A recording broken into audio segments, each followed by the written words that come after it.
আসসালামু আলাইকুম। আজকেও গতকালকের মতন গুলশান আসলাম। এখন আছি বর্তমানে অবস্থানরত গুলশান। তো আপনাদেরকে ঢাকা শহরের ভিতরে একটা নদী, খুব সুন্দর পানি দেখানোর জন্য ভিডিওটা চালু করলাম। সবাই দেখেন,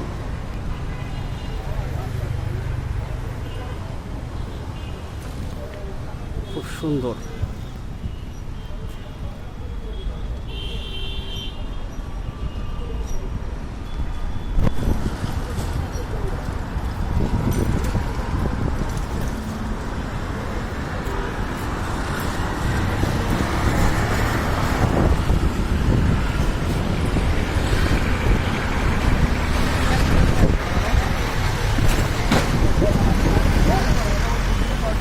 অসাধারণ ভিডিও। সবাই ভালো থাকবেন, সুস্থ থাকবেন।